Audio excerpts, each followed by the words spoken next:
Buenos días y bienvenidos al último debate de Madrid Hablamos. En esta ocasión vamos a centrarnos en la vivienda y más concretamente el alquiler. Para ello nos hemos trasladado hasta una obra en San Sebastián de los Reyes. Durante los últimos años el mercado del alquiler ha experimentado un auge en la Comunidad de Madrid, en parte debido a la imposibilidad de los ciudadanos por adquirir una vivienda en propiedad. Sin embargo, la oferta es escasa y los precios han subido mucho, sobre todo debido a ese auge del alquiler turístico. Por ello, hay muchas familias de la Comunidad de Madrid que tienen verdaderos problemas para acceder a una vivienda y se está generando incluso riesgo de exclusión social. De hecho, los desahucios por alquiler se han incrementado y el problema es que muchos de esos desahucios no vienen acompañados de una solución habitacional para quienes los padecen. Ante este panorama parece claro que es necesario tomar medidas de choque, pero también hacer un debate en profundidad sobre la política de vivienda en la Comunidad de Madrid. Y eso es lo que hoy queremos hacer, y lo queremos hacer junto a Eduardo Leira, buenos días, arquitecto, urbanista. Él fue director de la Oficina del Plan General de Ordenación Urbana de Madrid de 1985 y varias veces Premio Nacional de Urbanismo. Tenemos también a Antonio Moraleda, abogado especializado en Derecho Civil, buenos días, y a Fernando Lillo, economista, empresario y gestor de proyectos de inversión inmobiliaria. Muchas gracias a todos por vuestra participación en este debate.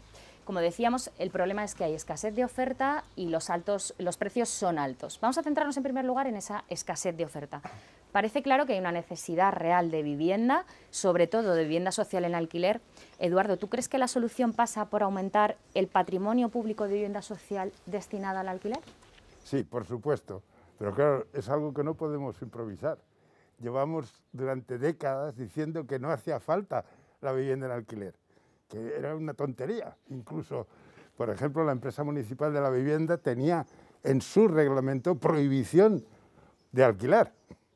Cuando la anterior corporación quiso hacer viviendas en alquiler, tuvo que primero cambiar su propio reglamento, porque estaba todo previsto para vender. Bueno, por tanto, esas comparaciones con que en otras ciudades europeas tienen mucho porcentaje de alquiler y nosotros tenemos muy poco porque nunca se ha querido hacer, con lo cual no lo podemos improvisar. Necesidad total. Posibilidades, las hay. Lo que pasa es que va a ser un proyecto a medio, largo plazo, si de verdad se toma en serio lo de tener vivienda social. Y luego yo distinguiría vivienda social, establecida en función de los ingresos de los inquilinos. Y introduciría otro término que muchas veces se confunde, que es vivienda asequible. Vivienda asequible por debajo de mercado en precios concertados con la administración. Por tanto, dando alguna ventaja a quien los promueve para que pueda poner alquileres por debajo de mercado. Y superar la historia de la protección oficial, que tuvo mucho sentido hace décadas, pero que en este momento no tiene ningún sentido en la medida que no tiene ninguna ventaja para el promotor, solo teóricamente un precio por debajo de la vivienda libre, pero que ni siquiera es verdad, porque los módulos están trasnochados. Por tanto, resumiendo, vivienda social, sí, y mucha. Llevan todas las administraciones diciendo desde hace por lo menos 3 o 4 años que las van a hacer. Cada una promete más miles, 20.000, 15.000, 100.000, va subiendo la oferta de la promesa. Todavía, desgraciadamente, no hemos visto empezar ninguna. Que empiecen y las hagan. Vivienda asequible, concertada en su precio por debajo del mercado. Y vivienda libre, que también hace falta, en la medida en que algo influirá en bajar los precios, el que haya más vivienda en alquiler. De acuerdo, entonces nos falta vivienda. Fernando, como promotor inmobiliario, no sé si lo que falta también es una mayor colaboración público-privada, con que las administraciones den mayores facilidades o que haya una concertación con los empresarios privados para fomentar ese parque de vivienda. Sí, no solamente con los empresarios, sino las propias entidades financieras que como sabemos fueron quebradas todas o una buena parte de ellas, sobre todo las semipúblicas o cajas entre el 2008 y 2012, tienen verdaderas reservas de suelo, verdaderas reservas de inmuebles. Muchos los aportaron a la Sareb. Bueno, hay un parque de crédito fallido y un parque de edificios sin terminar todavía importante, que solo con acabarlos y terminarlos pues podríamos poner una oferta encima de la mesa importante. ¿Qué se necesita para la vivienda en alquiler? concertar con la administración, que haya financiación para tanto las empresas públicas, las propias empresas municipales de las viviendas de los diferentes municipios, por ejemplo la Comunidad de Madrid, lo sabemos, en Alcobendas, San Sebastián de los Reyes, o incluso la de Madrid, tienen problemas de financiación para este tipo de viviendas, porque las entidades financieras se centraron y ganaban bastante dinero con la vivienda en venta, pero la vivienda en alquiler no, le generaba un cierto riesgo porque no confiaban en los empresarios y además no tienen el dinero rápido que tienen en la venta. Con lo cual no se ha apoyado la financiación. Nosotros hemos intervenido en varios proyectos de viviendas en régimen de alquiler, tanto privadas como VPPAs, las antiguas viviendas que se desarrollaron durante los gobiernos Esperanza Aguirre, etcétera. Y el problema es que del proyecto tenías que anticipar pues casi el 50% por adelantado con la obra ya empezada para que las entidades financieras quisieran entrar. Tenías que avalar con absolutamente todo a tu buen riesgo. Vamos a hablar precisamente ahora del precio, porque es verdad, decía Eduardo, que hay espacio para construir más viviendas, pero el problema es que eso es un reto a medio o largo plazo, pero necesitamos una solución ahora, y el problema que hay ahora mismo es los precios altos. ¿Qué hacemos? ¿Limitamos el precio del alquiler? Y si es así, ¿qué fórmula empleamos para llevar a cabo? ¿En base a qué hacemos esa limitación? Pues yo creo que la podemos hacer en función del COVID. Estamos en un momento de emergencia nacional. Sí se pueden tomar medidas de emergencia nacional. Y sí podríamos limitar la subida de los alquileres durante 3 años, como han hecho en Holanda, precisamente en función de que estamos en emergencia. Porque si no va a venir la gran discusión de si podemos intervenir en el mercado o no. Nunca se habló de intervenir el mercado de la vivienda en venta, pero ahora sí. Sí, pero eso no puede ser la gran panacea, ni es la solución. Eso es un absurdo como solución con mayúscula. Puede ser una medida que lo que hace es proteger a los ya inquilinos, pero no va a aumentar nada los inquilinos. Nadie va al revés. La poca oferta que pueda haber va a estar mucho más controlada para la gente que pueda pagarla. Lo que va a beneficiar es que gente que estaba dispuesta a lo mejor a pagar mercado, si le bajan y tiene alquiler por debajo, será los primeros que entren. Antonio, me gustaría conocer tu punto de vista jurídico a este respecto, de se puede limitar y cómo lo hacemos. Mira, a colación de lo que comentaban en cuanto a intervenir en el mercado de la vivienda o dejar que el mercado de la vivienda se autorregule, ¿no? Nosotros los despachos de abogados somos como una tolva donde al final acaban todos los problemas que deberían de haber sido solucionados de forma política.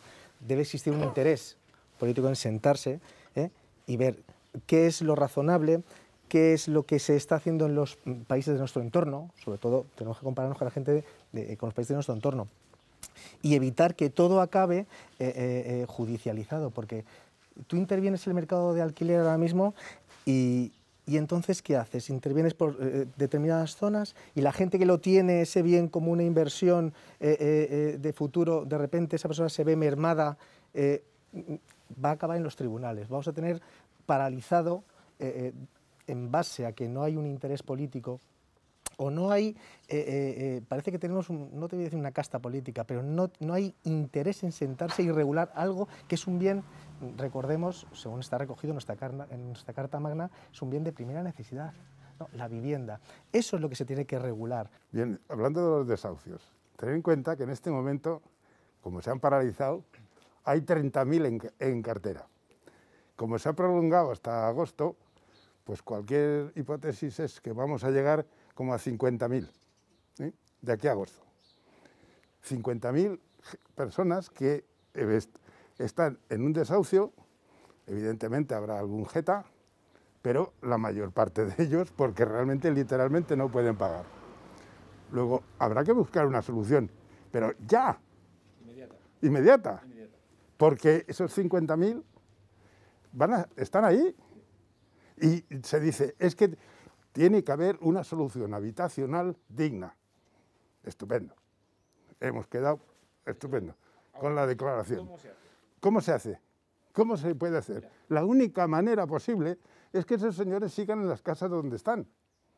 Lo que pasa es que, claro, no a base de crujir a un propietario, sea de una vivienda, o sea de 18, o sea de 1.500. tal y como comunica ahora mismo mucha de la clase política que tenemos gobernando, el propietario de una vivienda, o de dos o de tres, o los pequeños propietarios, que no nos olvidemos son el 85 o 90% del mercado de la vivienda en España, son especuladores en potencia. Entonces, les han generado una mala imagen y se han desarrollado 2 o 3 normas que han ido relativamente a controlar precisamente sus excesos, como es ampliar los periodos de alquiler obligatorios para inquilinos a 5 o a 7 años si son empresas, etcétera. Bueno, hay que tener mucho cuidado. ¿Por qué? Porque siempre lo sabemos, el capital es bastante conservador. Nosotros dependemos para desarrollar proyectos inmobiliarios que son muy necesitados, están muy necesitados de recursos y de financiación, se necesitan a fondos extranjeros. Bueno, si nosotros seguimos haciendo modificaciones legislativas sin, digamos, suficiente estudio, suficiente análisis y simplemente se lanzan como si estuviéramos en campaña, que aquí en la Comunidad de Madrid estamos en campaña electoral, pues eso conlleva que el capital se retrae y que no se van a financiar muchos proyectos. A partir de ahí han surgido otras derivadas que son las mafias que se lucran con ese dolor de muchas personas que, como usted está diciendo ahora mismo, no llegan a fin de mes, no tienen una solución habitacional, no tienen más remedio que quedarse. Pero eso lo que está creando son gente que se está aprovechando de lo ajeno, como suele ocurrir siempre. Son mafias que directamente ocupan edificios y que alquilan a 200, 150 euros por habitación, porque saben que eso sí está la gente dispuesta a pagarlo y saben de la dificultad que hay ahora mismo para poder desalojar, desocupar a viviendas, sobre todo cuando pertenecen a, bien sea entidades financieras o fondos de inversión que están localizados en extranjero, que no tienen esa capacidad de reacción. Entonces, esto es lo que la derivada la está llevando con toda la inseguridad que está generando a estas personas de vivir en algunos aspectos o en algunos sitios absolutamente insalubres y con los riesgos que ello conlleva. Sí, pero vamos a intentar que no lleguen a los juzgados. Es decir, lo que hace falta en este momento es sentarse de verdad en una mesa. Los grandes fondos, los representantes de los ahora hay ya una patronal de los alquiladores, ¿vale? Asval, me parece que se llama. Bueno, y sin prejuicios previos, sin malos y buenos, sin empresarios canallas, especuladores, exacto. Y sentarse en la mesa, porque los fondos estos, que desgraciadamente su nombre de buitres es que responde eso, los finos los llaman oportunistas, pero bueno, no por casualidad se han puesto el nombre de buitres. Tienen recursos cuando tú no los tienes y te sangran. O sea, sí, entonces, esta gente sí son muy pocos todavía en porcentaje de las viviendas que tienen, pero sí han influido mucho en el mercado, porque sí son los que han hecho subidas bestiales de doblar el alquiler de un día para otro. Y a gente que se le había garantizado que iba a tener alquiler permanentemente, incluso de una administración, se le ha subido de pronto. Por tanto, teniendo todo eso en cuenta y no haciendo esas visiones maniqueas de uno y otros, vamos a ver, hay que ponerse de acuerdo para resolver antes de que los 50.000, los 30.000 que ya están y los 50.000 y los que puedan venir tengan unas soluciones. Y soluciones, vamos a ver, colaboración público-privada, es que es absolutamente imprescindible. Yo hablo de concertación, cosa que no es habitual, pero sí, es decir, sentarse para ponerse de acuerdo con suelo público, entregado, cedido durante 80 años a cero. Financiación. Señor Banco de España, qué alegría sus ponencias ahora que descubren que el alquiler está muy bien y que tenía que haber vivienda en alquiler. Diga usted a sus bancos que den mi financiación, claro. Es decir, es que lo que no se puede decir, qué bien que sería que tuviéramos alquiler y después no tener medidas ni tomar decisiones que apunten a que pueda haber realmente alquiler. O sea, tenemos toda la declaración total de que hace falta vivienda en alquiler, social, asequible, libre, pero ni tenemos la herencia, ni tenemos las bases, ni tenemos los mecanismos para gestionar eso que decimos que es tan necesario. Ese es el gran problema en este momento. Y no es solo hacer leyes, estas leyes infinitas como la ley de vivienda, que lleva 3 años hablándose de que va a haber una ley que va a ser la leche, todo va a ser omnicomprensiva. Eso es, posiblemente hará alguna definición básica que luego habilite otras medidas, pero es mucho más pragmáticos. Hagamos cosas para que se puedan hacer viviendas mañana. Fernando, ¿querías apuntar algo? No, es que estoy totalmente de acuerdo. No hay más que beberse las últimas subastas que ha habido de suelo y las empresas adjudicatarias quienes han sido y los importes a los que se ha tenido que ir. Aparte que te piden avales, etcétera, etcétera, luego tienes que llegar y luego tienes que tener vía cooperativa o vía la fórmula que te inventes para el desarrollo de la operación. Y luego está el tema de las entidades financieras. Imaginémonos que nos sacan los suelos a un precio razonable. Si la construcción cuesta entre 800 y 1.000 euros el metro cuadrado construcción, el que el suelo esté en Madrid a 500, 600 euros sería un precio razonable para sacar un producto con algo de margen en torno a 2.000 euros el metro cuadrado, o sea que se podrían hacer viviendas a 150.000 euros, vamos a suponer más o menos, en venta, o vivienda que se queda en la administración a un precio razonable y que en una tasa de amortización de 20 años pues se pudiera cubrir. Más o menos por ahí podríamos estar manejando números. Tenemos que conseguir primero eso y luego tenemos que conseguir que las entidades financieras, vuelvo otra vez al origen, que las entidades financieras ese producto lo vean a largo plazo y no intenten sacarse solamente el recurso a corto plazo de la hipoteca fácil. Mira, a colación de esto, nosotros en el despacho y otros despachos que se dedican a urbanismo, a derecho inmobiliario, lo que llega son muchas demandas o muchos problemas relacionados con el régimen de cooperativas, ¿no? Antiguamente el régimen de cooperativas era algo que estaba muy bien porque realmente el asociacionismo de gente, de personas que se unían para crear una promoción y ahorrarse en una gran parte, estaba, digamos, bastante desarrollado en España. El problema fue que después llegaron empresarios que lo que hicieron es las autopromociones, digamos, que derivaron en promociones encubiertas, ¿no? El régimen de cooperativa creo que es una cosa que se debía haber desarrollado y haber protegido mucho más de lo que se protegió. En alquiler es infinitamente más difícil. Infinitamente más difícil. Por eso un buen patrimonio en manos de la administración, bien desarrollado, porque hay suelo, hay edificios a medias, hay operaciones que se pueden hacer, vamos, tú eres arquitecto, ahora mismo cualquiera de tampoco somos tantos los que intervenimos en el mercado, mejor somos 1.000 o 1.500 empresas, no creo que haya muchas más que se dediquen ahora a la promoción. Sabemos cuáles son las operaciones, nos las conocemos todas, campamento, los desarrollos que, etcétera, y sabemos dónde hay operaciones que se han quedado colgadas donde se podrían desarrollar. Eso a corto plazo podría ayudar. Pero necesitamos, vuelvo a insistir en mi retaila, Financiación. El apoyo financiero. Y estoy totalmente de acuerdo en que puede ser gubernamental, privado, o sea, que puede ser... Puede haber una colaboración ahí. Con la colaboración, claramente. El gran misterio, uno de los grandes vacíos de información es la vivienda vacía. Bueno, este año hay actualización de ese censo, así que conoceremos la cifra. Dentro de 2 años.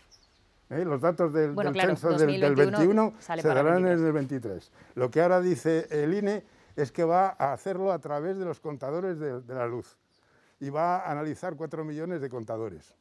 Bueno, es una vía de entrar indirectamente en vez de lo que se hacía antes de ir casa por casa. ¿Qué problema hay con las viviendas vacías? Que es la suma de muchísimas cosas. De una vivienda que está vacía coyunturalmente, en el caso extremo, porque se ha bajado la señora a la compra y la señora esta Monasterio dice que se la ocupan antes de que suba con el pan. Bueno, es decir, que es la demagogia total. Eso es complicado. Es más fácil que se vaya a pasar un par de meses de vacaciones y que cuando vuelva esté ocupada que eso, desde luego. Pues desde la demagogia total a la posibilidad de que realmente sea una vivienda vacía que está ociosa. Yo es que más que vacía la llamaría ociosa y que no está jugando en el mercado.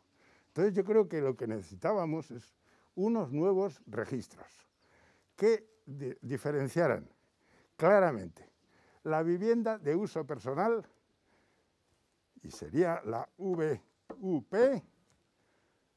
que cualquier propietario puede tener las que quiera. Las que quiera, una en cada provincia, una en cada municipio. Yo quiero pasearme por mis viviendas, vale. Pero esas viviendas usted las declara como vivienda de uso personal, pero no las puede ni vender ni alquilar. Cuando quiera usted convertir una vivienda, que es vivienda de uso, que es un alojamiento propio, en un activo financiero, que es lo que es una vivienda en el mercado, tiene usted que darla de alta en uno de los dos mercados, o incluso el tercero, con todo lo que tiene de complicación el mercado turístico. Tendría que tener otra regulación. Tenemos más datos y a Dios gracias eso ha evolucionado mucho. Tenemos ahora mismo los grandes portales inmobiliarios que manejan ingentes cantidades de datos que nos aproximan mucho a cómo está el mercado.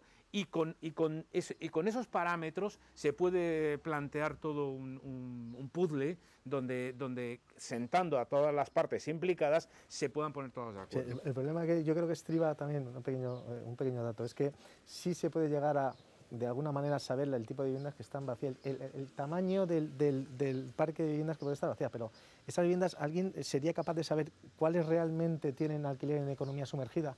¿Cuánta gente no está ahora mismo viviendo en esas viviendas que se supone que están vacías? Con lo cual, eso arrojaría un dato erróneo. Hay gente que ya está viviendo en esas viviendas, con lo cual si nosotros vamos a incrementar en base a algo que nosotros consideramos que está vacío, cuando en realidad sí está cubierto, ya lo que estamos es sobredimensionando algo que no es la realidad, con lo cual hay que llegar a datos fiables. ¿Cómo se puede llegar a datos fiables en cuanto a la economía sumergida? Eso es como tratar de poner puertas al campo, me parece prácticamente imposible. Es complicado. La verdad es que el debate está interesantísimo, pero tenemos que dejarlo en este punto porque se nos agota el tiempo. Os quería agradecer, Eduardo, Antonio y Fernando, esas aportaciones. Podríamos resumir este debate con, bueno, al margen de que se necesitan medidas urgentes para evitar que toda esa gente que está en riesgo de desahucio acabe en la calle sin una solución, en 3 palabras: suelo, financiación y colaboración. Hay suelo público, solo que hay que sacarlo, y privado, se necesita, y privado. Se necesita colaboración público-privada para ponerlo en marcha y hace falta, como muy bien repetía Fernando, financiación. Gracias una vez más por haber estado aquí. A todos ustedes, gracias por habernos acompañado a lo largo de estos 4 debates de Madrid Hablamos, en los que hemos querido poner el foco en los problemas que de verdad importan a la ciudadanía de cara a esas próximas elecciones del 4 de mayo. Y ya lo único que nos queda es animarles a que vayan a votar. Gracias.